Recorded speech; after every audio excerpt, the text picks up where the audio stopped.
David Lynch didn't want to know what made a film Lynchian. When asked in an interview what he thought people meant when they used the term, he said, "I don't want to know. I just want to fall in love with ideas. That's the most thrilling thing, to catch an idea that you fall in love with and you know what to do." Mary Sweeney, Lynch's partner at the time of The Straight Story, was struck by that feeling when she read about the journey of Alvin Straight in the New York Times in 1994. Her Wisconsin roots recognised the pride and determination of what she saw as an idiosyncratic American story, and she had to get the rights to produce and tell it. She eventually got them after the real Straight passed away and they became available again. Beforehand they were elsewhere with the view to potentially make a star vehicle for Paul Newman, which would have probably been the big Oscar bait sentimental drama. She got to work writing with childhood friend John Roach and gave Lynch the screenplay for feedback. There was no intention for him to direct or be involved any further than offering his thoughts on the script. However, he was so overcome with the emotion of the story that he was reading and had to make it his next project.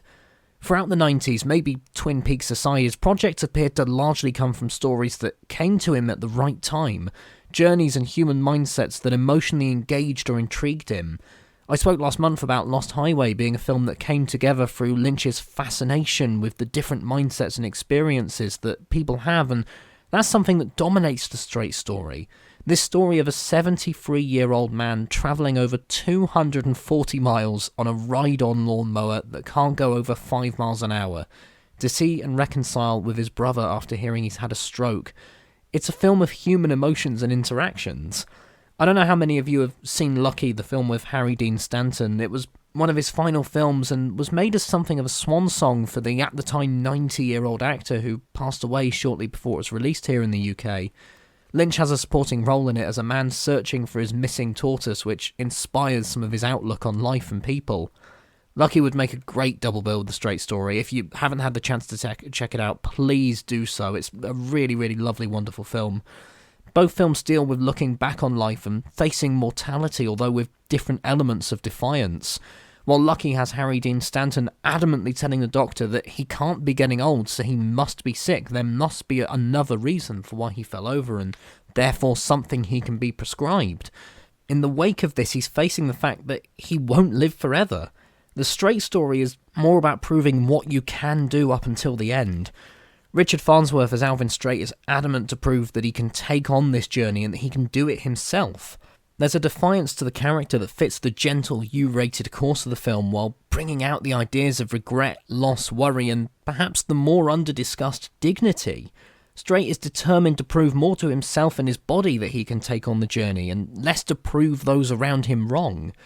When he took on the role and travelled roughly the same journey the real Alvin Straight had made, with Lynch choosing to shoot the film in order as best as possible, Farnsworth hadn't had a role outside of a TV movie for about 4 or 5 years.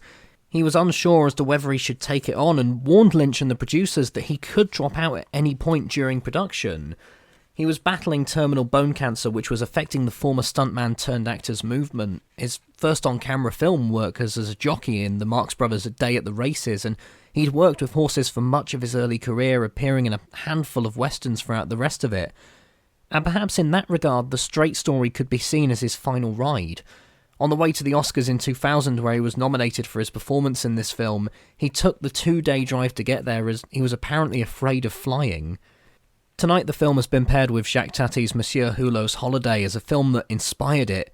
Lynch said of Tati's work that when you watch his films you realise how much he knew about and loved human nature, and it can only be an inspiration to do the same.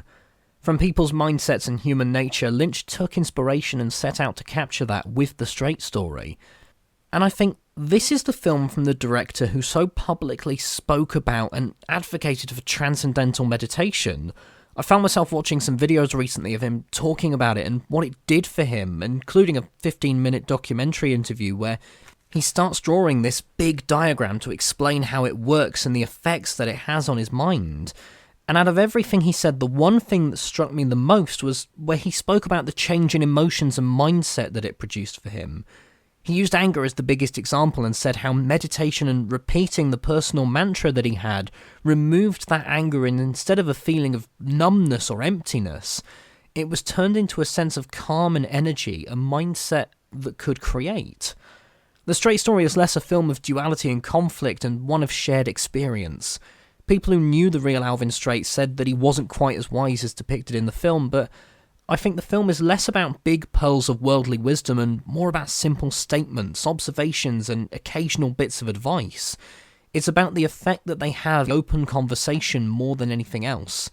The gentleness brings out an honesty. These look-backs at life, relationships, including tragedy, hold something which allows for an open discussion of emotions and long internalised feelings, coming back to that idea of reconciliation. Lucky too is a film about it never being too late to be emotionally honest and confront the traumas, regrets, or grudges of your past, even if through the lens of death. In the case of The Straight Story, things are dealt with in simple, direct ways, heightened by Angelo Badalamenti's wonderful score, which I personally think is one of his best. I had to get a mention of it somewhere. This is a film that proudly and quietly wears its heart on its sleeve. When asked in an interview, in your mind, what is a David Lynch film? Lynch's 5-word answer was simply, I have no earthly idea.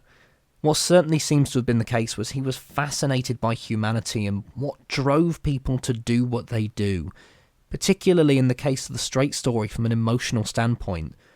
Thank you everyone so much for your time. Please sit back, relax and enjoy The Straight Story.